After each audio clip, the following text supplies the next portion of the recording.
लक्ष्मी नारायण भगवान की जय। परम पिता परमात्मा की कृपा से आप सब लोग तैयार हैं सत्संग सुनने को।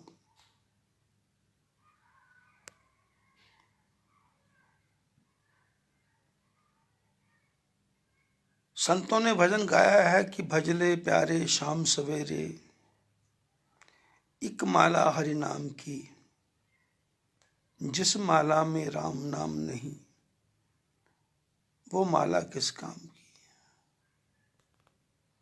राम को पाना है तो प्यारे मन मंदिर को साफ करो। ये मन का मंदिर है, जब तक ये साफ नहीं होगा तब तक राम नहीं आएंगे। राम को पाना है तो प्यारे मन मंदिर को साफ करो। हीरा जन्म न पाओगे फिर सोचो कुछ इंसाफ करो। ये जन्म दोबारा नहीं मिलेगा, मनुष्य का जन्म। ऐसी आंखें, ऐसे कान, ऐसे ओंठ, ऐसी जीभ, ऐसे हाथ, ऐसे पैर दोबारा नहीं मिलेंगे। पता नहीं ठाकुर जी ने कौन सी योनि में भेज देना है, पता नहीं भगवान ने कहाँ रखना है, और रहना नहीं है। लोग बड़े प्यार से भजन गाते हैं, सीताराम सीताराम सीताराम कहिए, याही विधि राखे राम ताही विधि रही है। ऐसा लोग भजन गाते हैं। मैं बोलता रहिए नहीं, रहना ही पड़ेगा। हमारे पास कोई चारा नहीं है। उसकी रजा में राजी रहना पड़ेगा, वो जैसा रखे रहना पड़ेगा। वो सुलाए तो नींद आएगी, वो नहीं सुलाए तो बड़े बड़े भी विचारों में खो रहेगा आदमी।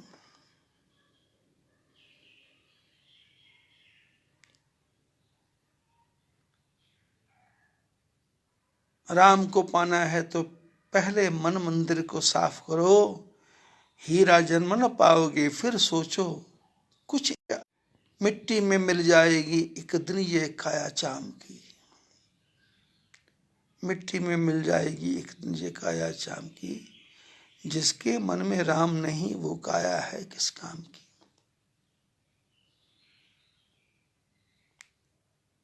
राम नाम जपने से अपना जीवन सफल बनाओगे। राम नाम जपने से अपना जीवन सफल बनाओगे। कहें गुरु जी राम भजन से भव सागर तर जाओगे। कहें गुरु जी राम भजन से भव सागर तर जाओगे। जो सुख पाना है तो पहले शरण पड़ोसी राम की, जिसके मन में राम नहीं वो काया है किस काम की।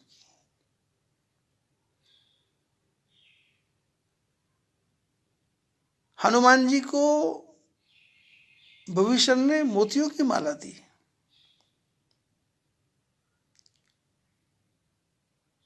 मोतियों की माला दी। हनुमान जी मोती की माला को तोड़ के उसके एक एक मोती को दांतों से चबा चबा के देख रहे हैं। लोग हंस पड़े,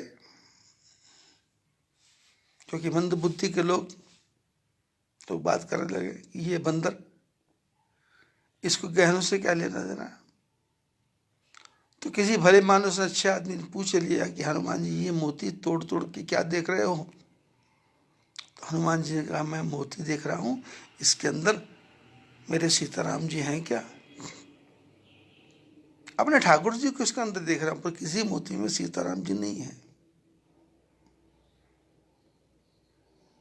तो लोगों ने व्यंग से कहा कि इसमें है, इसमें क्या ढूंढ रहा, तेरे मन में है क्या। तो संतों ने कहा एक जरा सी बात पे तूने सीना फाड़ दिखाला दादा, तेरे जैसा राम भक्त कोई हुआ ना होगा मतवाला। तेरे जैसा राम भक्त कोई हुआ ना होगा मतवाला। एक जरा सी बात पे तूने सीना फाड़ दिखा डाला। शास्त्र संत कहते हैं आओ बसाए मन मंदिर में झांकी सीताराम की, भजले प्यारे शाम सवेरे एक माला हरि नाम की। प्रातः काल भी शाम को भी एक माला तो जप ले। मन मंदिर विच गाफला झाड़ू रोज लगाया कर। बाहर की सफाई कर रहा है, अंतर की सफाई भी तो कर। ये मन गंदा है, मन में कचरा भरा है। मन लोभी मन लालची, मन चंचल, मन चोर। बिना प्रेम रीजे नहीं नटवर नंद किशोर। ये मन लोभी लालची चंचल है, और भगवान तो प्रेम से रिझते हैं, और नटवर नंद किशोर तो प्रेम से रिझ जाता है। छछिया भर छाछ पर ना चल चावे, ताही अहिर की चोरिया। छछिया भर छाछ पर ना चल चावे। एक छोटी सी छाछ उसी पे नाचना चाहती है। जीवन में राम का भजन करना है तो सत्संग करना पड़ेगा, और सत्संग करने के लिए तो किसी महापुरुष की शरण में जाना पड़ेगा, क्योंकि महापुरुष क्या है? महापुरुषों की रमजों को भला संसार क्या जाने। महापुरुषों की रमजों को भला संसार क्या जाने। ये दुनिया क्या है इसका राज दुनियादार क्या जाने। ये दुनिया क्या है इसका राज दुनियादार क्या जाने। कहाँ नरसी भगत और कहाँ ये नर नरक के कीड़े। कहाँ नरसी भगत और कहाँ ये नर नरक के कीड़े। फंसा दलदल में कछुआ गरुड़ की रफ्तार क्या जाने। फंसा दलदल में कछुआ गरुड़ की रफ्तार क्या जाने। हो जिसके कान बहरे हो चुके चांदी की छन छन से। हो जिसके कान बहरे हो चुके चांदी की छन छन से। वो इस हरि कीर्तन की खड़ताल की झनकार क्या जाने। वो से इस हरि कीर्तन की खड़ताल की झनकार क्या जाने। फंसा माया के बंधन में यहाँ से निकलना मुश्किल। बिना गुरु शरण के माया का कोई पार क्या जाने। महापुरुषों को कौन पहचान सकता है? हम गृहस्थी तो क्या पहचानेंगे?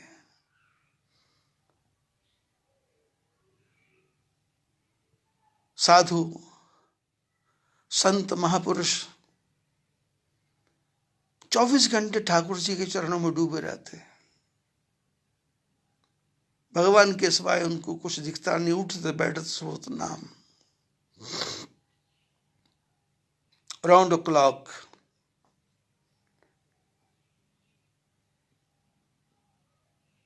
जागत शोभत शरण तुम्हारी।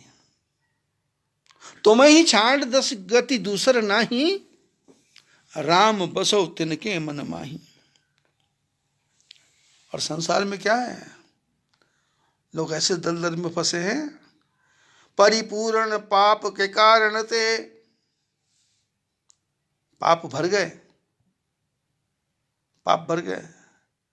परिपूर्ण पाप के कारण ते भगवंत कथा न रुचे जिनको। पाप ज्यादा है, भक्ति में मन लगता नहीं, तो फिर वो क्या करते हैं? बाजारू औरत को ले आएंगे, वैश्या को ले आएंगे, कॉल गर्ल को बुला लेंगे। परिपूर्ण पाप के कारण ते भगवंत कथा न रुचे जिनको। तिन एक किनारे बुलाई लई नचावत है दिन को रिन को। वैश्या को बुला लिया, शराब पीना तो उसको नचाना। तिन एक किनारे बुलाई लई नचावत है दिन को रिन को। मृदंग कहे धिक है किनको। परिपूर्ण पाप के कारण ते भगवंत कथा न रुचे जिनको। तिन एक किनारे बुलाई लई नचावत है दिन को रिन को। मृदंग कहे धिक है, मंजीर कहे किनको किनको, तब हाथ उठाए के नारी कहे इनको इनको इनको इनको। विषयी लोग जो विषयों में फंसे हुए हैं, उनको भगवान की कथा में आनंद आता नहीं।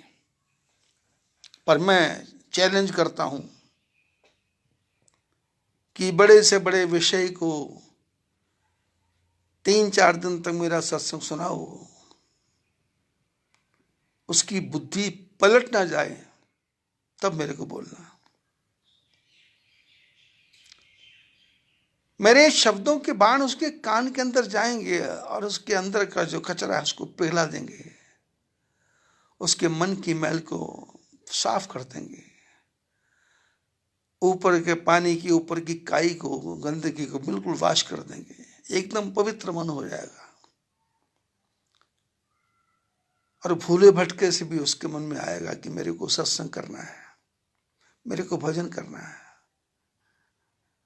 पर हम ऐसे जाल में फंसे हैं। देखो ना, संसार में ये जो मजहब वाले हैं, चाहे वो निरंकारी हो, चाहे वो राधा स्वामी हो, चाहे वो रामपाल जी महाराज हो, आगे से आगे एजेंट रखे, एजेंट।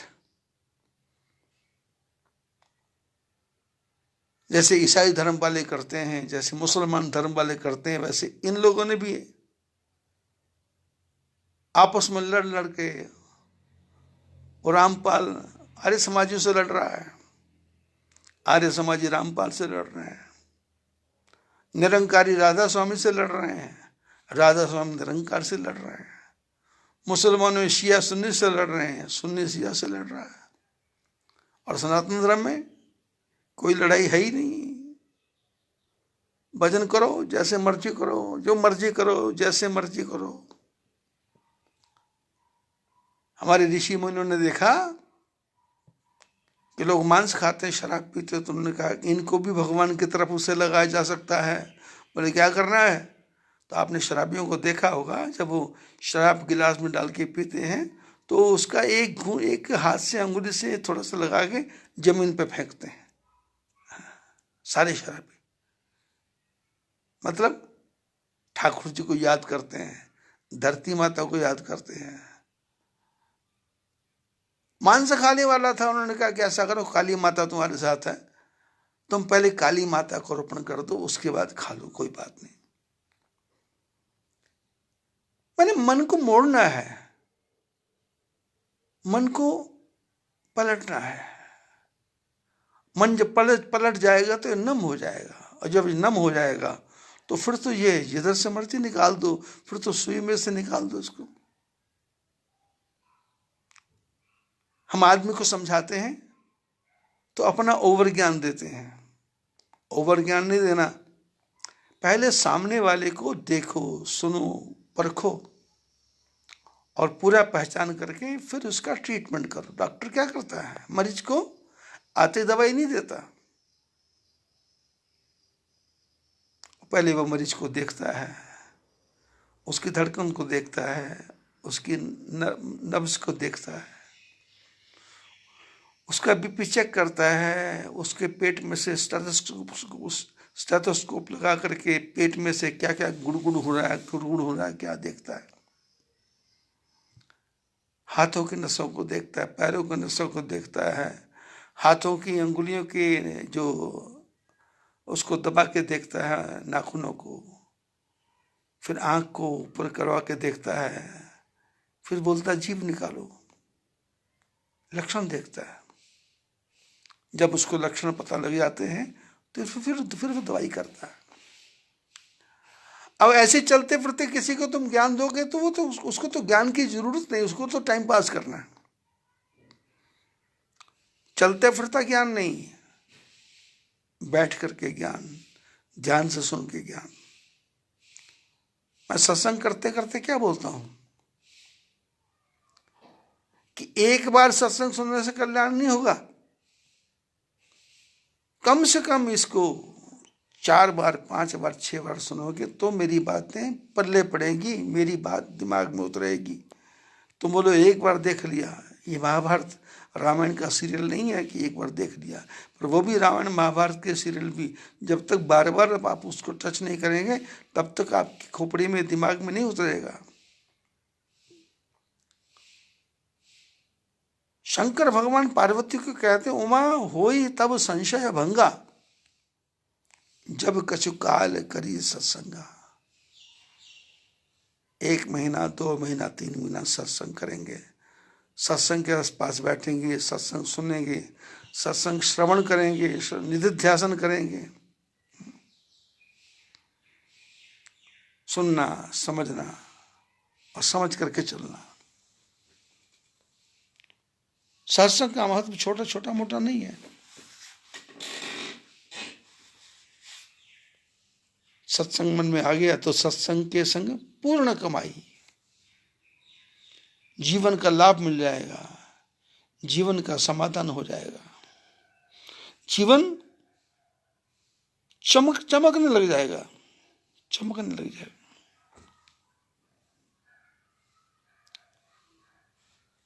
संत कहते हैं जीवन में कृष्ण गोविंद गोपाल, गाते चलो कृष्ण गोविंद गोपाल, गाते चलो मन को विषयों के विष से, बचाते चलो मन को विषयों के विष से, बचाते चलो। देखना इंद्रियों के ना घोड़े भगे, देखना इंद्रियों के ना घोड़े भगे, रात दिन इन पे संयम के कोड़े लगे, रात दिन इन पे संयम के कोड़े लगे। अपने रथ को सुमार्ग चलाते चलो, अपने रथ को सुमार्ग चलाते चलो कृष्ण गोविंद गोपाल, गाते चलो कृष्ण गोविंद गोपाल, गाते चलो। काम करते रहो नाम जपते रहो, काम करते रहो नाम जपते रहो, पाप की वासनाओं से डरते रहो, पाप की वासनाओं से डरते रहो। अपने रथ को सुमार्ग चलाते चलो, अपने रथ को सुमार्ग चलाते चलो कृष्ण गोविंद गोपाल, गाते चलो। याद आएगी प्रभु को कभी ना कभी, याद आएगी प्रभु को कभी ना कभी, भक्त पाएगा हरि को कभी ना कभी, भक्त पाएगा हरि को कभी ना कभी। ऐसा विश्वास मन में जमाते चलो, ऐसा विश्वास मन में जमाते चलो कृष्ण गोविंद गोपाल, गाते चलो कृष्ण गोविंद गोपाल, गाते चलो। इंद्रियों के घोड़े भागने न पाए, इन पे संयम के कोड़े लगने चाहिए। जीभ के पीछे लग गए तो हो गया काम।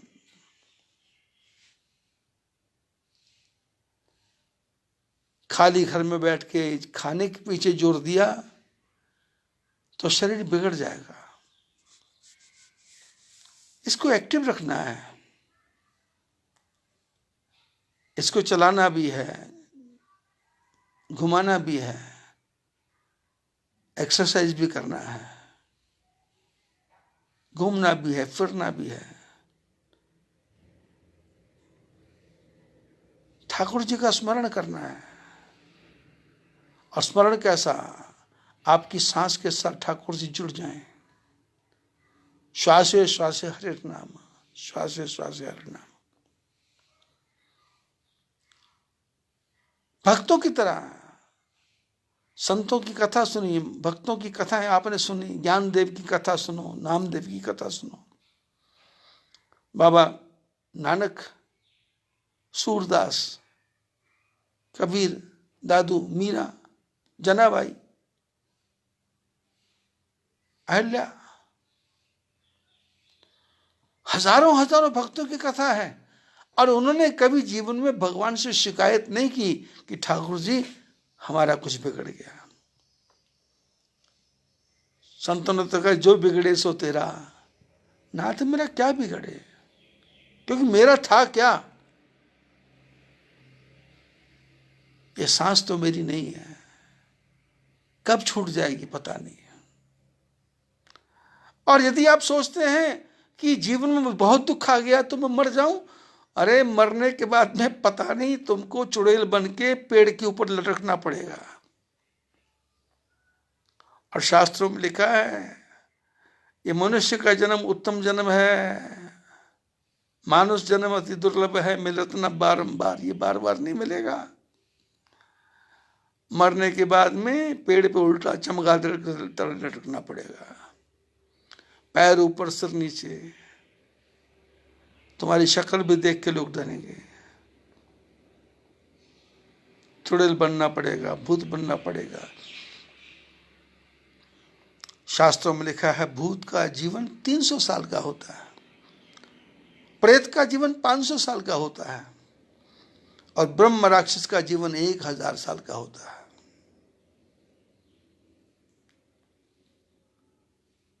मनुष्य का जन्म 100 साल का है।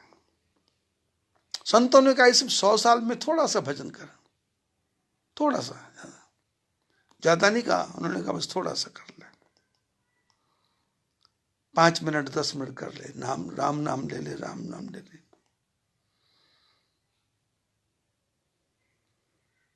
समस्या ये है कि जैसे राम नाम लेते हैं तभी ऐसी ऐसी बातें दिमाग में आ जाती हैं जो जिंदगी में कभी सोची नहीं होगी। ऐसे ऐसे दुश्मन दिमाग में आते हैं जिनके बारे में सोचा नहीं होगा। 10 रुपए दिए थे बचपन में, उसकी याद उस समय आती है।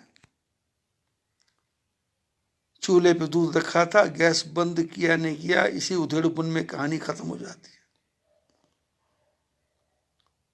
और कभी कोई ध्यान आता है घर में कोई नहीं है तो फिर उठ के देखना पड़ता है, अरे गैस तो बंद ही है।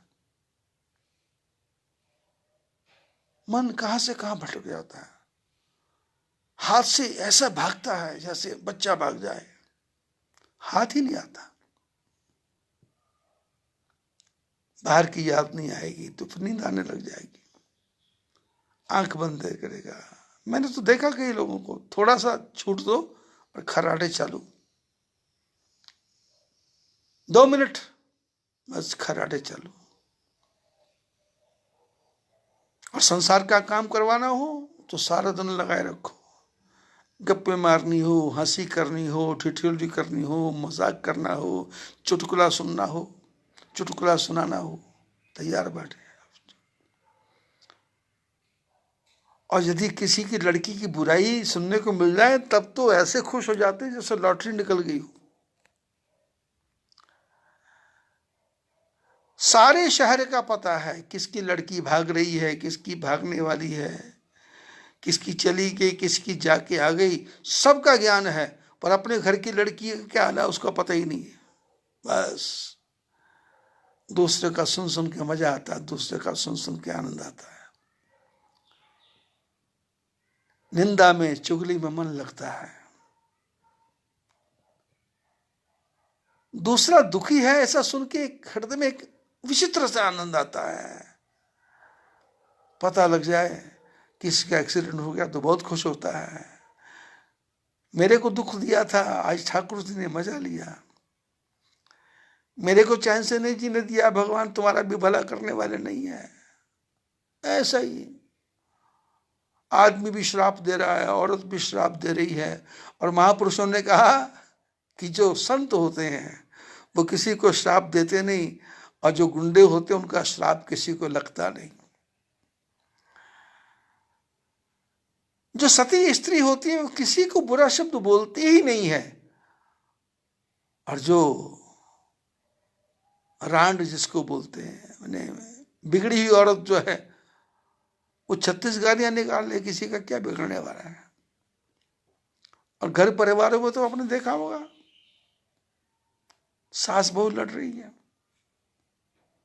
ननद भाभी लड़ रही है, और उसके बाद में और ऐसे ऐसे शब्द बोलते कड़वे कि दूसरा सुनने वाला यदि संत हो तो उसका हृदय चीर हो जाए, लेकिन पड़ोसी बड़े ध्यान से सुनते कान लगा लगा के कि हाँ आज मजा आ रहा, आज पोल खुल रही है, देखो देखो देखो, अब ये भाभी बोली, अब ये ननद बोली, अब ये जेठानी बोली, अब ये दरानी बोली, अब ये देवर बोला, अब ये जेठ बोला।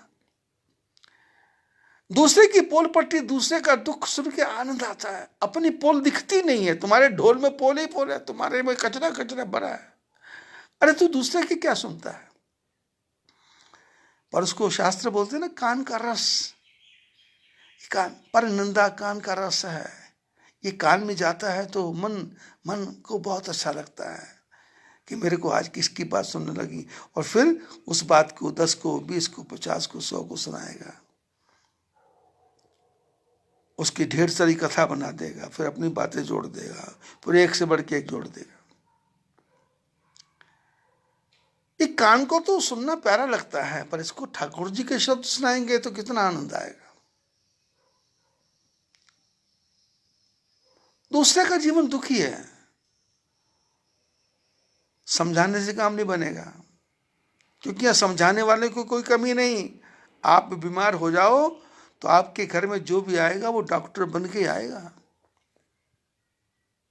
कोई आपको अजवाइन खाने को बोलेगा, कोई जीरा खाने को बोलेगा, कोई हींग खाने को बोलेगा, कोई नमक का पानी 2 किलो बना के उसको पी लो, उसको बारे बोलेगा, कोई बोलेगा पेट के ऊपर जायफल रगड़ के लगा लो। आजकल वो यूट्यूब पे आ रहा हो ना, शुगर के 1 लाख डॉक्टर हैं, और व्हाट्सएप पे आपको खांसी होगी तो डॉक्टर मिलेगा। अब ये कोरोना आया था ना, तो कम से कम 2-2.5 लाख तो डॉक्टर हो चुके कोरोना के भारत में, और वो रामदेव बैठा है और जड़ी बूटियां लेके बैठ, क्योंकि अब बाहर जा नहीं सकता। नहीं तो उसका क्या काम था, 24 घंटे हवाई जहाज में बैठना और जगह जगह भटक करके, और कैसा अपने धंधे को चमकाना है उसके लिए लगे रहना लगे रहना। अब वो कुछ नहीं बैठा तो वो इंडिया टीवी वाले के साथ में एक सांठगांठ कर ली, तो सवेरे 8 से 9 तक लेके बैठ जाता जड़ी बूटियां, और पैरों को ऊपर नीचे करने लग जाता है, बंदरों की तरह उछलने लग जाता है। वो भी कोरोना की दवाई लेके आ गया, जबकि आज तक वो ठीक नहीं हुआ। हरिद्वार में इतने केस हैं, एक को भी ठीक करके दिखा दे, पर ना। उत्तराखंड में लगभग 2.5 लाख से ज्यादा लोग आ रहे हैं विदेश, बाहर से 2.5 लाख से ज्यादा लोग आ रहे हैं। पूरे उत्तराखंड सरकार के पास में रहने की जगह नहीं है, रहने की जगह नहीं है। और ये बीमारी इतनी बेदर्दी से फैलेगी उत्तराखंड में, आप देखते रह जाओगे ये रामदेव क्या करेगा। आप बीमार पड़ो, तुम्हारे पास ऐसे ऐसे लोग आ जाएंगे और ऐसा ऐसा मुंह बना के बात करेंगे जैसे सबसे ज्यादा दुखी है। आपका पैर टूट जाए और फिर देखो क्या, किससे इलाज करवाया, फिर आते पूछेंगे क्या हुआ, अब दिख रहा है पैर में प्लास्टर लगा है, बिस्तर पे पड़ा है, फिर पूछे क्या हुआ, फिर वो सुनाने वाला शुरू करेगा, बाथरूम में गया था, पैर फिसल गया, इधर उधर हाथ मारा तो टोटी हाथ में आ गई, लेकिन पैर में साबुन लगा था, फिर भी पैर स्लिप कर गया, और स्लिप कर गया तो पैर टूट गया। चिल्लाया, बाहर देखा तो मम्मी ने देखा, पापा ने देखा, उन्होंने उठाया, उठा के नीचे लेके आए, तो मैं हाय हाय कर रहा था, मैं बेहोश हो गया, और उसके मेरे को होश रहा नहीं, फिर बाद में पता नहीं, फिर जो लोग ले गए, फिर उसके बाद में डॉक्टर चावड़ा के पास ले गए, डॉक्टर लोटे के पास ले गए, डॉक्टर बधावा के पास ले गए, डॉक्टर मृगे मृगे के पास ले गए। फिर क्या हुआ, अरे इनके पास गए, इनके यहाँ तो कभी ढंग से इलाज होता ही नहीं है, अरे तुम तो फंस गए, मेरे को नहीं लगता तुम्हारा पैर कभी ठीक होगा। अब ये उसको समझाने गया है कि उसकी खोपड़ी को खराब करने गया है। कई लोग जाते हैं मरीज को देखते हैं और देखते बोलते हैं, अरे क्या हाल बना रखा है, तुम्हारा तो रंग ही काला हो गया, तुम्हारी आंखें तो सफेद सफेद दिखाई देती हैं। और 2-4 केले 2-4 संतरे रख के चले जाएंगे। जाने के बाद में वो बेचारा जो बीमार है 5 दिन से वो ठीक हो रहा है, वो एक बार तो वो बाथरूम में जाएगा ही, और वहां जाकर के शीशे में आंखें खोल खोल कर देखता है कि मैं बीमार तो नहीं हो गया। और फिर ऊपर से बोलेंगे, अरे जिस डॉक्टर से तुम इलाज कराते हो इसके यहाँ तो कोई ठीक आज तक हुआ ही नहीं है। वो आदमी को धक्का लगता है कि भाई मेरे तो 2 लाख लग गए। और कई बुद्धिमान लोग जाते हैं, वो जाते ही पहले बात कर, अरे भाई बड़े चेहरे पर जवानी आ रही है, बड़ा रंग चढ़ा हुआ है। क्योंकि मैं समाज में घूमता हूं ना, कोई भी मिल जाए उसकी उम्र ज्यादा हो तो उसको बोलो कि तुम्हारी उम्र तो इतनी लगती नहीं है, 20 साल उम्र कम बोल दो, आदमी मन ही में बड़ा खुश होता है। और उसको एक बात और बोल दो कि ये तुम्हारे बाल जो सफेद हुए ना, ये सफेद इसलिए नहीं हुए, ये तो कोई वैसे ही हो गया होगा, पर तुम तो अभी 30-35 साल की उम्र तुम्हारी लगती, चाहे वो 70 साल का हो। वो आदमी हो चाहे औरत हो, हर आदमी भूखा है, मेरी पढ़ाई करो। तो कई लोग जाते हैं बीमार को देखने, तो जाते पहले पहले शब्द बोलते, भाई साहब, चाहे देना लेना है कि नहीं, पर जाते बोलते भाई साहब चिंता नहीं करना, और रात को 2 बजे भी याद करोगे तो मैं हाजिर रहूंगा, कोई पैसे वैसे की आवश्यकता तो बता देना। और आपका जो इलाज है बहुत अच्छा चल रहा है, आप चेहरे से बीमार लगते नहीं हो, आपने अपने मन को बीमार कर रखा है, इस मन को ठीक कर लो। चेहरे से तो आपको तो ऐसा लग रहा है जैसे आप अभी अभी स्नान करके आए हो, आपका चेहरा बहुत चमक रहा है। आपकी बातें सुन के आधी बीमारी उसकी दूर हो जाएगी। और आप तो सुना दो बस कि क्या गंदा चेहरा लेके बैठे हो, उसने कल की जगह आज ही मरना शुरू कर देना है। अरे सामने वाले से बात करो तो कुछ इस ढंग से करो कि उसके मन का मैल निकल जाए, उसका मन का दुख निकल जाए।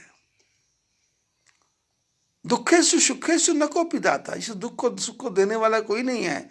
हमारे किए हुए कर्मों का फल है ये जो भी है। और मेरे को तो लगता नहीं पूरे भारत में कोई भूखा मर रहा होगा, लगता नहीं। मैंने करोड़ों भारतीयों को पेंशन का कार्ड बनाते देखा है, जिनके बेटे पोते कमा रहे हैं वो पेंशन का कार्ड बन रहा है। जो गरीब हैं उनके पास, उनको भी कार्ड की, भारत में कार्ड फार्ड की किसी को जरूरत नहीं है। ये बीपीएल कार्ड वगैरह जो बना रखे हैं किसी को भी जरूरत नहीं है। जो आदमी शाम को 50 रुपए की दारू पी सकता है, जो 30 रुपए का तंबाकू खा सकता है। अब योगी जी ने क्या कर दिया देखो, लोगों ने शराब खोल दी तो योगी जी ने कहा तंबाकू भी खोलो, गुटखा भी खोलो। है, जब दुकानों पे 5 का गुटखा 10 रुपए में बिक रहा है तो उसको खोल दो, जिसने खाना है खाना है। बैन लगाने से क्या फायदा। वो कोई किसान पूछ रहा था ना कि जब शराब की दुकान खुल सकती है तो हमको गांजे की, अफीम की खेती क्यों नहीं करने देते थे। आदमी ने व्यसनी बनना है तो बनना है, उसने व्यसन नहीं छोड़ना है। और जब उसके दिल में ठोकर लगेगी तो अपने आप छूट जाएगा।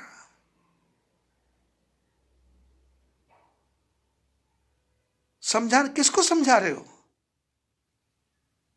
बैल को जीवन में एक बार समझाना पड़ता है थोड़ी देर चलाने के लिए, और बैल को जो पढ़ा दिया जीवन भर बैल खेतों में जाएगा। 6 महीने बंधा रहता है, और 6 महीने के बाद में बैल को खेत में लेके जाओ, मालिक को भाषा बोलनी पड़ती नहीं। जो भाषा 6 महीने बोली थी पहले वो बैल जानता है। इसने ऐसे बोला तो घूमना है, इसने ऐसे बोला तो खड़े होना है, इसने ऐसे बोला तो चलना है, इसने ऐसे कहा तो चलना है। बैल जानता है, कुत्ता जानता है, बंदर जानता है। तो मनुष्य के पास अकल क्यों नहीं? अकल है, पर अकल के अंधे को अकल की जरूरत नहीं है ना। इसको तो व्यसन करना है, इसको तो पाप की तरफ जाना है। ये तो पूरा अकंठ दलदल में डूबा हुआ पाप।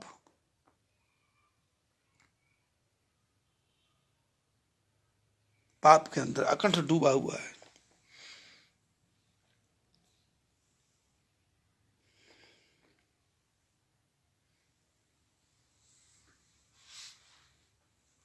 भगवान की भक्ति में मन लगता नहीं, माला फेरने मन लगता नहीं, मन मेरे आंखें नहीं लगता, ये तो एवं अड़ियां करता है, मन मेरे आंखें नहीं लगता। मैं तो मन को समझाता हूं कि चल बैठ पढ़ना। संतों ने ये नहीं कहा कि बैठ के भजन करो, उन्होंने कहा काम करते रहो, नाम जपते रहो।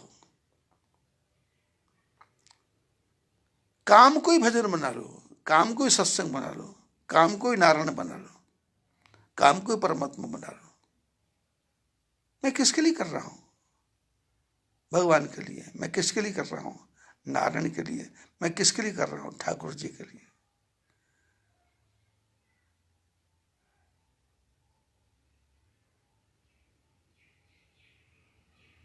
काम के साथ राम जोड़ो, विष के साथ राम जोड़ो, विश्राम बनेगा। हमारे महापुरुषों ने तो हर काम के साथ भगवान को जोड़ा। आपने गांजा पीने वाले को देखा होगा, वो गांजे से चिलम जला करके पहले भगवान को याद करते हैं। अरे तू चिलम चला रहा, भगवान को याद कर ले, कोई बात नहीं। संतों ने कहा आओ बसाएं मन मंदिर में, झांकी सीताराम की। जिसके मन में राम नहीं वो काया है किस काम की। राम को पाना है तो पहले मन मंदिर को साफ करो। हीरा जन्म न पाओगे फिर सोचो कुछ इंसाफ करो। मिट्टी में मिल जाएगी एक दिन ये काया चाम की। मिट्टी में मिल जाएगी एक दिन ये काया चाम की। जिसके मन में राम नहीं वो काया है किस काम की। आओ बसाएं मन मंदिर में झांकी सीताराम की। जिसके मन में राम नहीं वो काया है किस काम की। राम नाम जपने से अपना जीवन सफल बनाओगे। कहें गुरु जी राम भजन से भवसागर पर तर जाओगे। जो सुख पाना है तो पहले शरण पड़ो सिय राम की। जिसके मन में राम नहीं वो काया है किस काम की। आओ बसाएं मन मंदिर में झांकी सीताराम की। जिसके मन में राम नहीं वो काया है किस काम की। हृदय में झांकी, भगवान को हृदय में बिठाओ। उसके लिए सिंहासन बनाना है तो अयोध्या का राज सिंहासन बना लो। अपने मन में ऐसा सोचो, अयोध्या के राज सिंहासन पे भगवान राम बैठे हैं, जानकी बैठी हैं, भरत शत्रुघ्न खड़े हैं, लक्ष्मण जी चरणों में बैठे हैं। भगवान की झांकियों को देख के गदगद हो जाओ। आपको राज सिंहासन अच्छा लगता नहीं तो झांकी दूसरी तैयार है। गुरु विश्वामित्र जी के साथ जा रहे हैं, गुरु आगे आगे, राम लक्ष्मण पीछे पीछे। और देखो तीसरी झांकी, आगे राम लखन पुनि पाछे। उभय बीच सिय सोहति कैसे, ब्रह्म जी बिच माया जैसे। जंगल में जा रहे राम लक्ष्मण जानकी, आराम आगे, जानकी बीच में, लक्ष्मण पीछे। निषाद राज के यहाँ कुटिया बना के वहां राम लक्ष्मण जानकी रहते, उस झांकी को हृदय में बसा लो। चित्रकूट में चले जाओ, पर्णकुटी बनी हुई है, लोगों के चित्त को चुरा रहे हैं ठाकुर जी। ऐसी झांकी का दर्शन कर लो। आपको ये भी झांकी अच्छी लगती नहीं तो फिर चले जाओ समुद्र के किनारे, रामेश्वर की स्थापना कर रहे हैं, मिट्टी का शिवलिंग बना रहे हैं, उस झांकी का दर्शन कर लो। मन में विचार आएगा कैसे ठाकुर जी ने शंकर भगवान की पूजा की। उस झांकी से मन हट जाए तो थोड़ा आगे लंका में चले जाओ।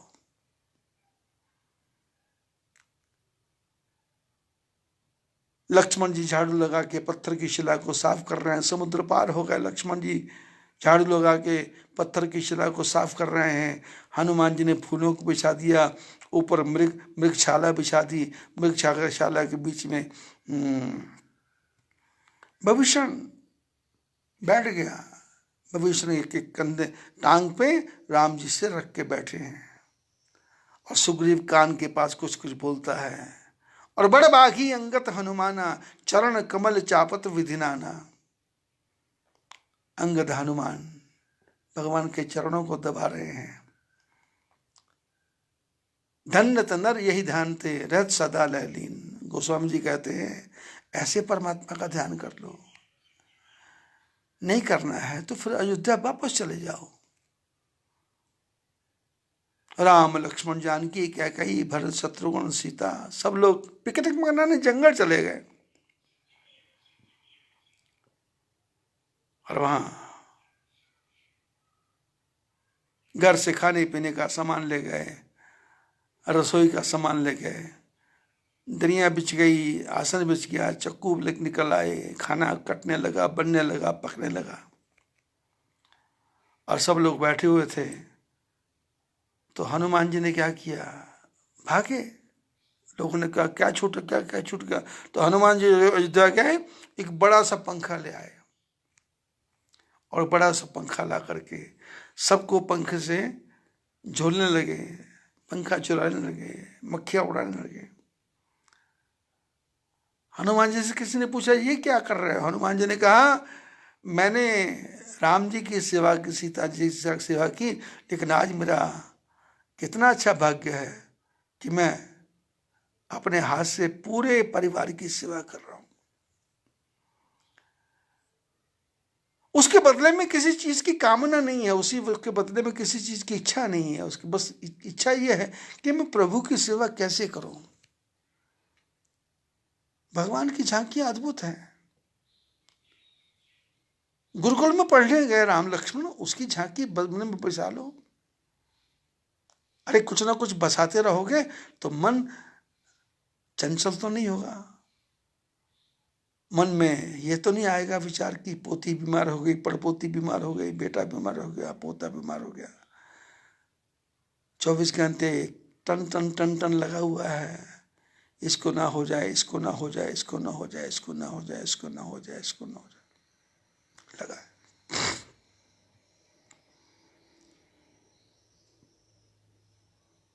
मन को बांधो,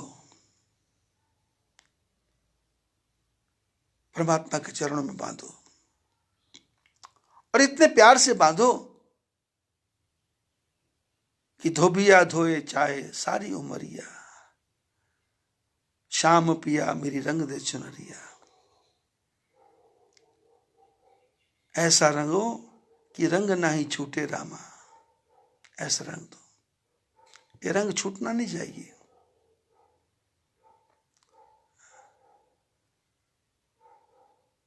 दादू ऐसा प्रेम कर जो मजीठ को रंग। भगवान से प्रेम कैसे करना है? भगत पलटू है, पलटू दादू नहीं। पलटू ऐसा प्रेम कर जो मजीठ को रंग, टूक टूक कपड़ा उड़े पर रंग न छोड़े संग। टुकड़े टुकड़े कपड़ा उड़ जाए पर रंग संग ना छोड़े, ऐसा प्रेम कर। टूक टूक कपड़ा उड़े, पर रंग ना छोड़े संग। ऐसी भक्ति किसने की? हमारे संत लोग कथा सुनाते हैं।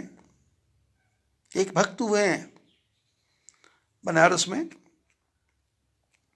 जिनका नाम था रविदास। बड़ी सुंदर कथा है, बड़ी आनंद देने वाली।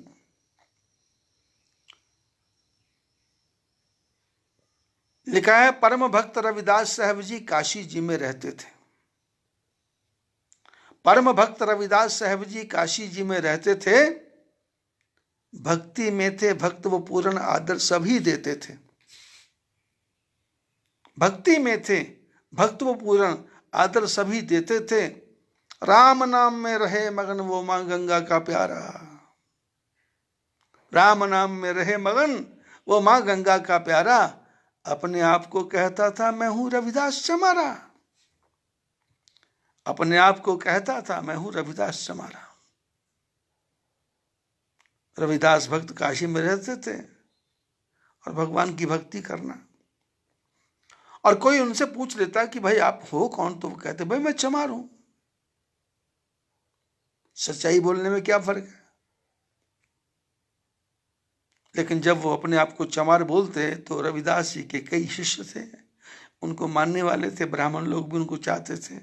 तो लोगों को बुरा लगता था कि गुरुजी आप अपने आप को चमार मत बोला करो। तो रविदास जी ने कहा क्यों? बोले आप चमार बोलते हो ना तो हमारे मन को थोड़ा धक्का लगता है। आप ऐसा किया करो, स्वामी रविदास बोल दिया करो, भक्त रविदास बोल दिया करो, संत रविदास बोल दिया करो। इस चमार बोल के क्या फायदा? तो रविदास जी पूछते थे भाई चमार बोलने से फर्क क्या पड़ रहा? तो भक्त बोलते आपको नहीं पड़ रहा पर हमको तो पड़ता है। तो रविदास जी समझाते कि भैया दाता के दरबार में नहीं जाति पूछी जानी। दाता के दरबार में नहीं जाति पूछी जानी। अभिन्न भाव से जो भी भजेगा पाएगा पद निर्वाणी। दाता के दरबार में नहीं जाति पूछी जानी। अभिन्न भाव से जो भी भजेगा पाएगा पद निर्वाणी। जात ना पूछो साधु की, पूछ लीजिए ज्ञान। अष्टावक्र ने जनक को ज्ञान दिया।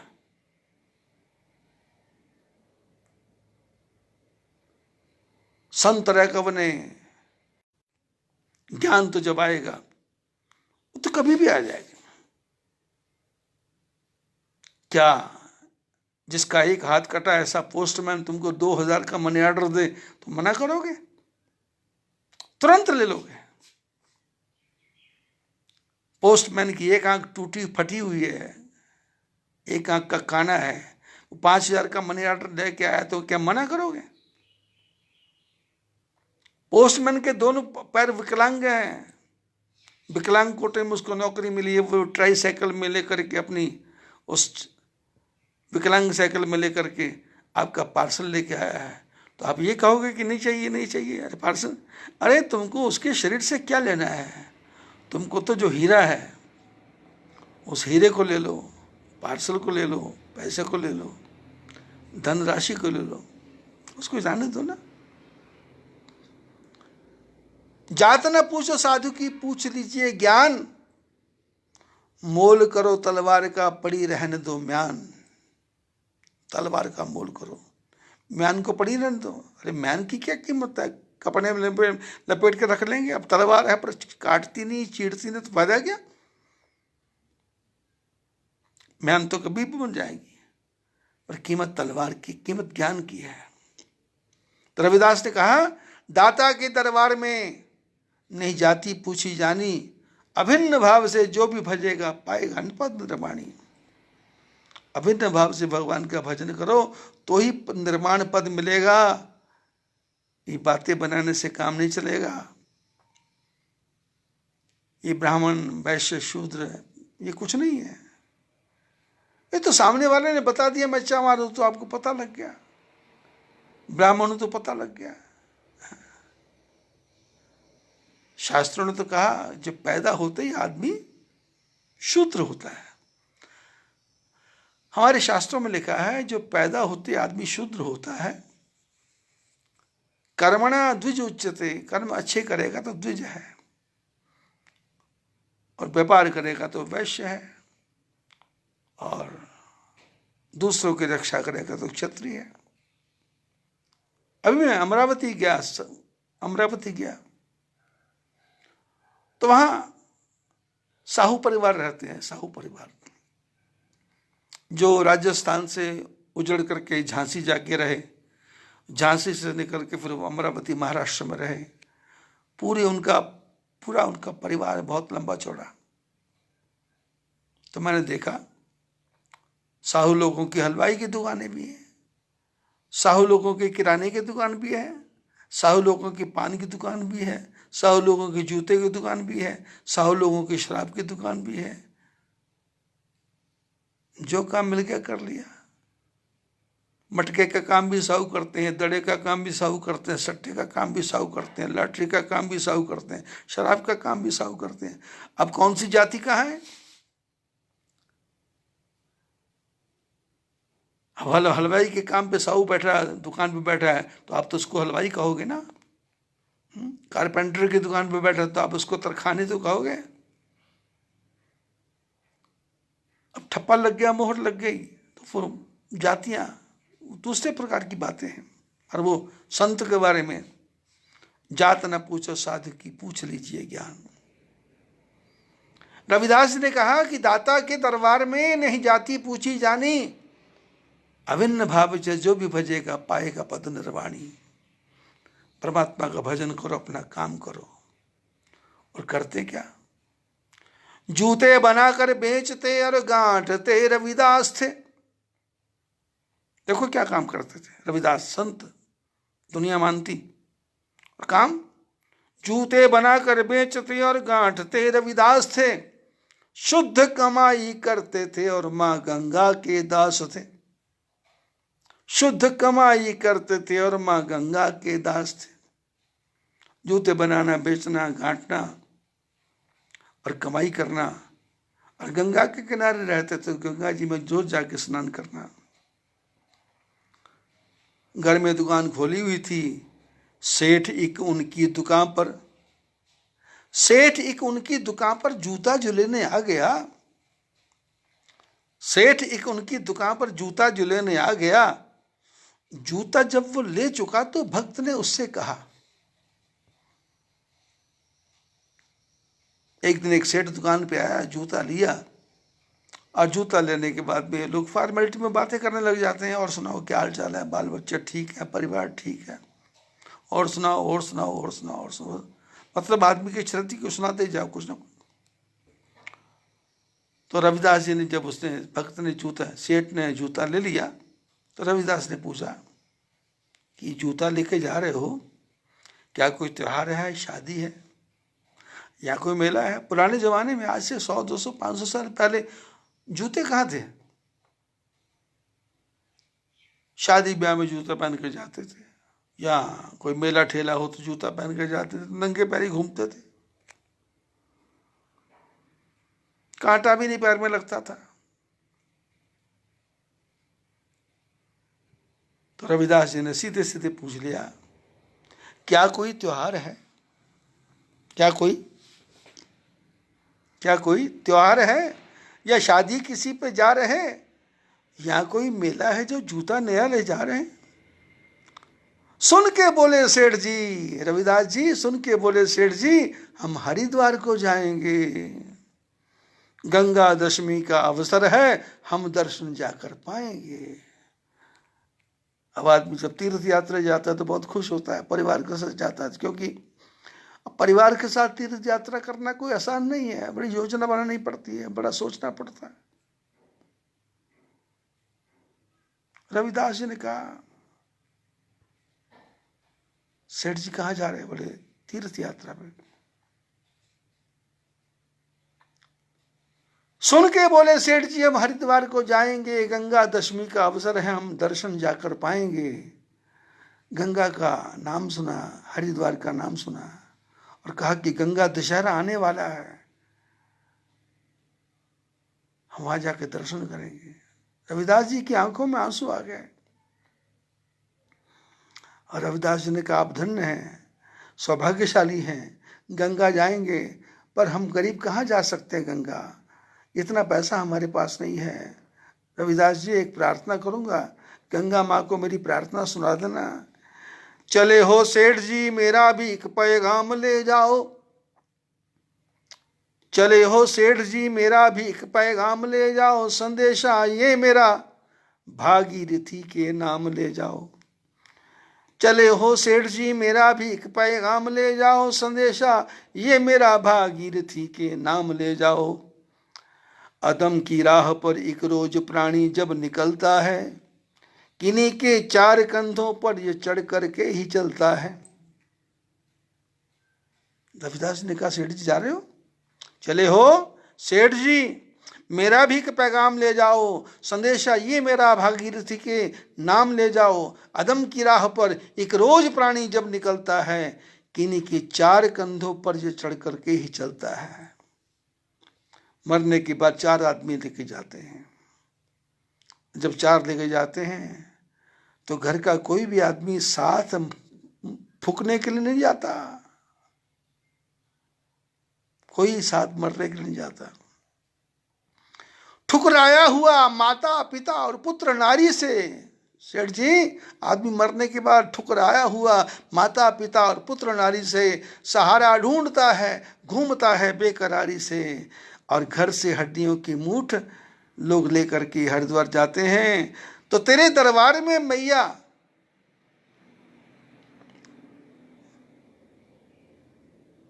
ठुकराया हुआ माता पिता और पुत्र नारी से सहारा ढूंढता है, घूमता है बेकरारी से। तेरे दरबार में मैया जब हड्डियों की मूठ आती है तो उसको फूल कह करके कलेजे से लगाती है। जमाने भर के ठुकराए हुए को चैन आता है, तेरी गोदी में है गंगे सदा आराम पाता है। माँ गंगा तू कैसी है? माता पिता दादा दादी की अस्थियां लेकर के जाते हैं और वो गंगा में जब अस्थियां पहुंचती हैं तो पंडा पूछता है किसके फूल लाए हो? वो फूल फेंकते हैं। तेरे दरबार में मैया जब हड्डियों की मूठ आती है तो उसको फूल कह करके कलेजे से लगाती है। जमाने भर के ठुकराए हुए को चैन आता है, तेरी गोदी में है गंगे सदा आराम पाता है। तेरी गोदी में है गंगे सदा आराम पाता है। रविदास जी ने कहा सेठ जी गंगा को बोलना तेरे दरबार में मैया हजारों भक्त आते हैं, तेरे दरबार में मैया हजारों भक्त आते हैं, तेरी सेवा में शेरों भर वो सोना भी चढ़ाते हैं। तेरे दरबार में मैया हजारों भक्त आते हैं, तेरी सेवा में शेरों भर वो सोना भी चढ़ाते हैं, मगर मैं क्या चढ़ाऊं, मैं क्या चढ़ाऊं? तो रविदास जी ने अपनी गद्दी के नीचे से एक पाई निकाली, पाई पुराने जमाने की पाई, और पाई लेके सेठ जी को दी और कहा मगर ये एक ही रविदास की नाचीज पाई है, मगर ये एक ही रविदास की नाचीज पाई है, ये पाई भी तो मैंने बहुत ही मुश्किल से बचाई है। मगर ये एक ही रविदास की नाचीज पाई है, ये पाई भी तो मैंने बहुत ही मुश्किल से बचाई है। और रविदास जी ने सेठ जी को पाई देकर कहा कि पाई लेके सेठ जी मेरी ऐसे नहीं गवानी। ध्यान दो, रविदास जी सेठ जी को पाई दे रहे हैं और क्या कह रहे हैं, सुनो, पाई लेके सेठ जी मेरी ऐसे नहीं गवानी, गंगा मैया नहीं मांगे तो नहीं देनी, ये पाई वापस लानी। मतलब पाई फेंक के नहीं आना है, गंगा माता मांगे तो देना, नहीं तो पाई। इसको बोलते विश्वास, इसको बोलते श्रद्धा, इसको बोलते ठोस हृदय, पक्का मन। कि मैं चढ़ा रहा हूं तो ठाकुर जी क्यों नहीं खाएंगे, मैं दे रहा हूं तो ठाकुर जी क्यों नहीं लेंगे, मैं कुछ नहीं कर सकता है, मैं कुछ नहीं कर सकता, ऐसा हिजड़ों की भाषा नहीं बोलना। ठोक बजा के कहा कि पाई लेके सेठ जी मेरी ऐसे नहीं गंवानी, गंगा मैया नहीं मांगे तो नहीं देनी, ये पाई वापस लानी। और सेठ जी ने सुना, ज्यादा बातों की तरफ ध्यान नहीं दिया, क्योंकि सेठ पैसे वाला है, जूता लेने आया चमार के पास में, क्या सुने उसकी, बोलता जा रहा, सुनते जा। पाई जेब में डाली और लिखा है कथा में, पाई लेके भगत के सेठ जी हरिद्वार हैं आए। हरिद्वार में गंगा जी में माँ बाप दादा दादी के डुबके लगे लगाने, माँ बाप दादा दादी के डुबके लगे लगाने, और अन्नदान और फूल पता से लगे हैं खूब चढ़ाने। माँ के नाम की डुबकी, बाप के नाम की डुबकी, दादा दादी के नाम की डुबकी, पड़ोसियों के नाम की डुबकी, सबका कल्याण हो जाए एक ही चक्कर में। अन्नदान किया, फूल पता से चढ़ाए, सारी पूजा पाठ खत्म हो गई, परिवार के साथ में पंडा जी ने अपने मंत्र पढ़े, तिलक विलक लगा दिया, वापस धर्मशाला में जाने की तैयारी। लेकिन वो रविदास की पाई तो भूल ही गए। अचानक मां गंगा ने चमत्कार किया, तो गंगा किनारे पंडित जी को कोई सामान छूटा हुआ दिखाई दिया। तो पंडित जी ने कहा, सेठ जी आपका सामान गंगा किनारे छूट गया है, मैं आपको लाके देता हूँ। क्योंकि पंडित सेठ ने काफी पैसा दे दिया था सेठ पंडित जी को, तो पंडित जी खुश। अब ब्राह्मण को दक्षिणा मिल गई तो ब्राह्मण के लिए तो जजमान भगवान के समान है, और ब्राह्मण को दक्षिणा मिलनी ही चाहिए, उसका अधिकार है, तो उसके लिए सेवा में कोई कमी थोड़ा रखी। पंडित जी ने कहा आपका कोई सामान गंगा किनारे छूटा है, तो सेठ जी ने कहा रुको रुको, मैं लेके आता हूँ, बच्चों को किनारे पर संभाल के रखो। सेठ जी गंगा के किनारे सामान ढूंढने गए, तो सामान तो कुछ दिखा नहीं, पर गंगा माँ की धार से निकला तब एक हाथ, अरे पाई दे जाओ भगत की, मुंह से कहे ये मात। गंगा में से एक हाथ निकला और कहा कि सेठ अरे मेरे रविदास की पाई तो दे जा। सेठ घबरा गया, सेठ ने फटाफट अपनी जेब में इधर उधर हाथ डाला, तो पाई निकली और पाई गंगा माँ को अर्पण की। पाई लेके भगत की माँ गंगा फरमाए, एक हाथ से पाई ली और दूसरा हाथ बाहर निकाला और कहा ये कंगन है प्रसाद मेरा, तुम भक्त को देना जाए। मेरे बेटे ने पाई दी है, उसकी इतनी हिम्मत थी, इतने उसके पास लायकात थी, पर मैं माँ हूं, उस पाई के पीछे कंगन दूंगी और उसको बोल देना तेरी पाई माता ने ले ली और बदले में कंगन दे दिया। और सेठ ने जब देखा कंगन, तो कंगन था हीरो जड़त, कंगन था हीरो जड़त। हुआ देख हैरान, अब लोभ देवता अब इसे करने लगे परेशान।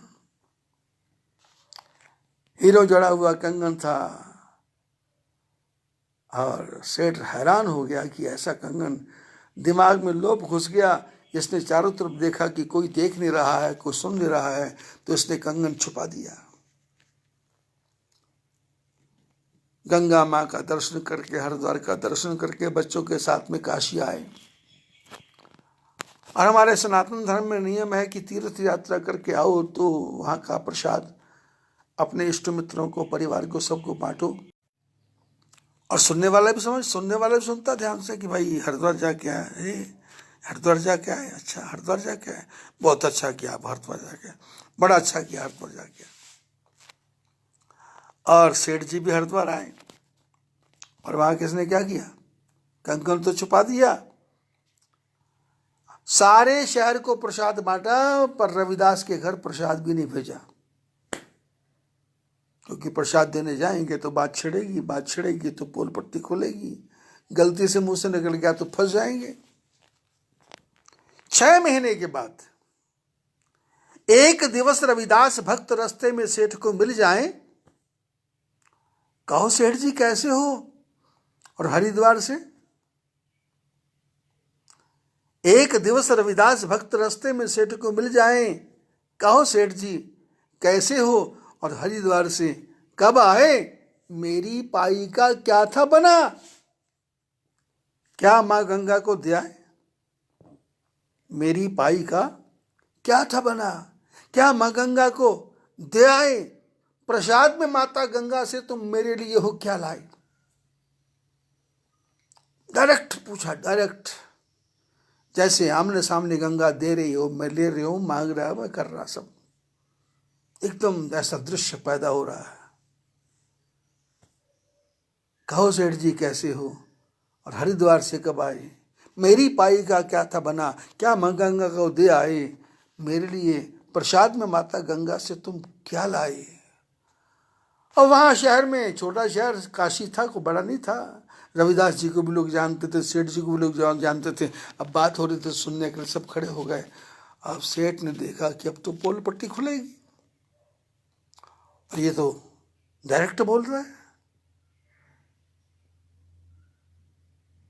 कि मां गंगा ने पाई ली थी नहीं ली थी, और प्रसाद में क्या दिया था। सेठ ने देखा ऐसा नहीं है, अब सीधा ही हथौड़ा मारो। सेठ ने टेम्पर लूज हो गया, गुस्सा आ गया, और सेठ ने अपनी जो थी वो दिखा दी, सीधे गाली गलौज पे उतराया ना, बोले शूद्र जाति ही आखिर है, तू शूद्र जाति ही आखिर है, जो खाए खिलाना क्या जाने, जो हाथ फैलाना जानता है वो हाथ झुकाना क्या जाने। अरे रविदास तेरी पाई जेब में डाली थी, वो पाई ना फिर पाई है, पाई के बदले पैसा ले, याफत क्यों मचाई है। लोगों के सामने मेरी इंसल्ट कर रहा, बेइज्जती कर रहा, झगड़ा कर रहा। एक पाई दी थी, जेब में डाली, पता नहीं कहां चलेगी, मिली नहीं दोबारा, पाई के बदले पैसा ले ले। 6 महीने का ब्याज है, पाई के बदले पैसा ले, डबल ले ले, 4 गुना ले ले। रविदास जी ने देखा बात बिगड़ गई। रविदास ने कहा नहीं, अरे दूसरे को दुख देना पाप होता है। रविदास जी ने बात बदल दी, बोले नहीं ऐसे ही ध्यान आ गया था। अब बुरा नहीं माने, रविदास जी प्रणाम करके राम राम करके अपने घर चले गए। और सेठ जी मन ही मन बड़ा खुश हुआ कि चलो लाइन साफ हो गई, अब तो कंगन अपना हो गया, जैसे मर्जी करेंगे। बात क्लियर कट हो गई, इसको पता है कुछ नहीं मिला, और मैं तो पाई के बदले पैसा दे रहा था। लोगों ने भी पूछा तो लोगों ने भी, अब आपको पता ही है समाज में 10 आपकी तरफ हो जाएंगे तो आपकी तरफ हो जाएंगे। कोई बोले जी रविदास ठीक नहीं था, कोई बोलते सेठ जी ठीक नहीं थे, कोई बोलते सेठ ने तो ठीक कहा, पाई के बदले पैसा दे रहा था, रविदास को ले लेना चाहिए था, पर काहे का अहंकार है। अब साधु बन के बड़ा भारी अहंकारी हो गया तो अपने आप को महात्मा कहता है।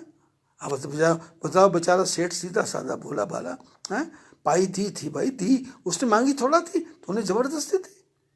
आप बातें चर्चा फैलती गई, बात फैलती,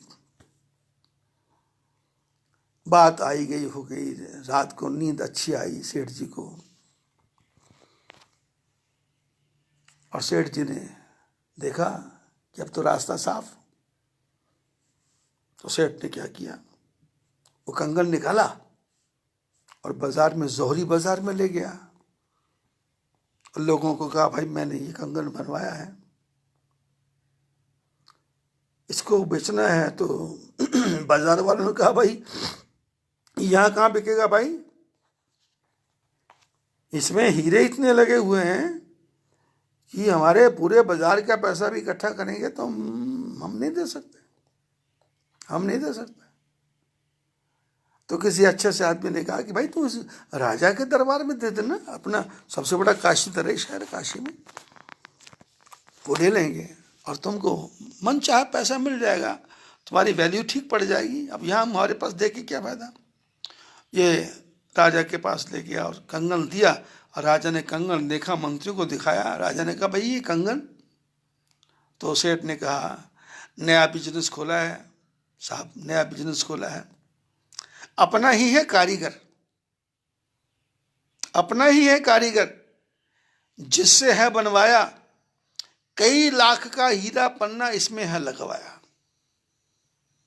अभी नया बिजनेस खोला है, तो उसमें अपना कारीगर बुलाया मैंने, कई लाख के हीरे पन्ने हैं। तो राजा ने कहा कितनी कीमत? बोले जी 20 लाख। और राजा ने कहा 20 लाख दे दो, कंगन ले लो। राजा ने देखा, मंत्री कंगन देख रहे हैं, 20 लाख लेके अब वापस आ गया ये। और यहाँ राजा कंगन देख रहा, 20 लाख चांदी के सिक्के, कागज के नोट नहीं। ध्यान दो कि कागज के नोट के चक्कर में पड़ गए। चांदी का सिक्का, एक चांदी का सिक्का आज 500 का है। 20 लाख का मतलब जोड़ते रहना बैठे बैठे, सत्संग सुनने के बाद कैलकुलेटर लेकर के। गाड़ी भर के चांदी के सिक्के घर पहुंच गए। राजा बड़ा प्रसन्न है कि ये कंगन महारानी को पहनाऊंगा, महारानी खुश होगी और उसको पता लगेगा मैं उससे कितना प्यार करता हूं। और कंगन, हीरो वाला कंगन, रात के अंधेरे में से राजा लेके गया, कंगन रानी को दिया। रानी ने पूछा कंगन कहाँ से लाया, बड़ा सुंदर है। राजा ने कहा तुम्हारे लिए नया बनवाया है। तो रानी ने कहा एक ही बनवाया है, एक हाथ में कंगन अच्छा लगेगा क्या? इस कंगन को रख लो और जिसने बना के दिया उसको बोलो 2 कंगन बना के दे। 2 हाथों में 2 कंगन रहेंगे तो मेरे हाथों की शोभा अच्छी होगी।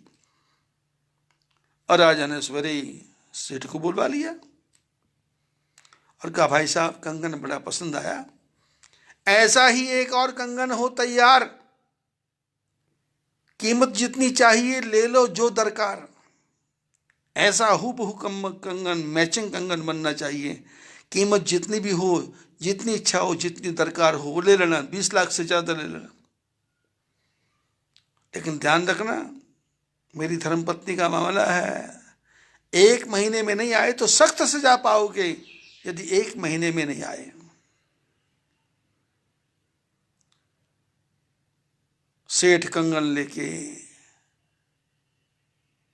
विचार करता है कि 1 महीने में कंगन कहां से बनेगा,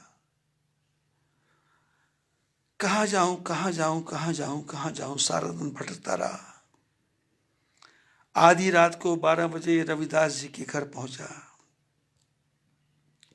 और रविदास जी के घर में तो दरवाजे में कुंडी नहीं थी, खटखटाने की जरूरत नहीं पड़ी, धक्का लगाया, कुंडी खुल, दरवाजा खुल गया।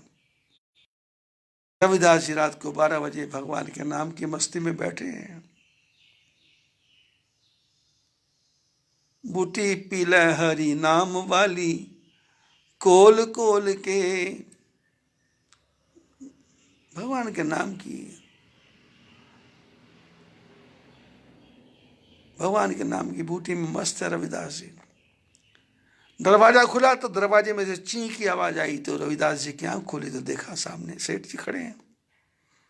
और रविदास ने, पुरानी बात खत्म, जूता गठाने आए हो या नया जूता को चाहिए?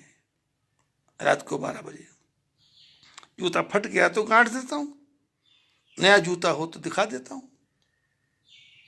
सेठ ने कहा रविदास जी मैं तो बहुत बुरा फंस गया हूं। रविदास जी ने कहा क्या हुआ?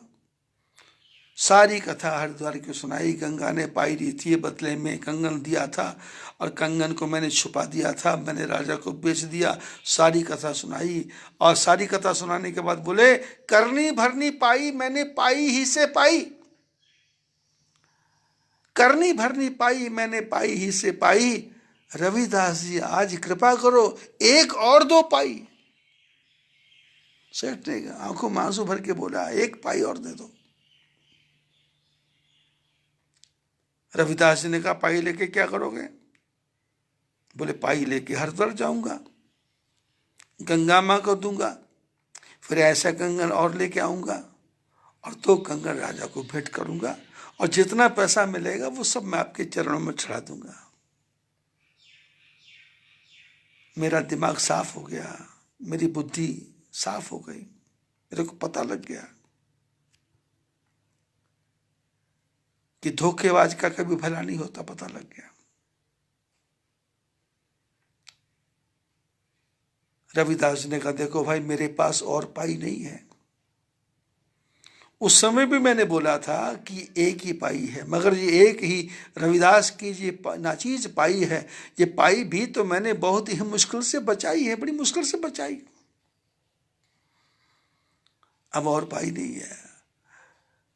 सेठ सिर पटकने लग गया, बोले मैं तो यही प्राण दे दूंगा, अपनी आत्महत्या कर लूंगा, अब घर जाने से फायदा नहीं है, राजा ने कहा है परिवार के साथ मरवा देगा, मैं ही मर जाता हूँ। तो रविदास जी ने विचार किया, इसको एक पाई दूंगा, ये बेचारा लेके जाएगा तो कहाँ से पाई मिलेगी, कांगस कंगन मिलेगा।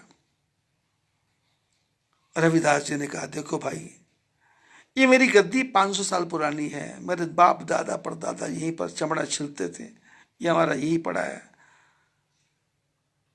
ये बड़ा सा पत्थर पड़ा है, इस पर हम चमड़ा छीलते हैं। ऐसा करो, इस पत्थर को हिला के देखते हैं तो शायद इसमें से कोई पाई बची खुची या दबी कोई पाई इसमें से निकल आए, तो पाई लेके तुम हरिद्वार चले जाना और तुम्हारा काम हो जाए। लेकिन देखो, कोशिश करते हैं। पाई लेने के लिए भगत ने शिला है जब ही उठाई, पाई लेने के लिए उठाई, सेठ देख रहा शिला के नीचे बह रही गंगा माई, सेठ देख रहा शिला के नीचे बह रही गंगा माई, गंगा लहर लहर लहराए, गंगा लहर लहराए। पाई लेने के लिए जैसे भक्त ने और सेठ ने पत्थर हटाया तो सेठ ने देखा जो हरिद्वार की गंगा, वो पत्थर के नीचे गंगा, और गंगा के किनारे कंगन भी बेअंत पड़े हुआ सेठ को नजर है आए।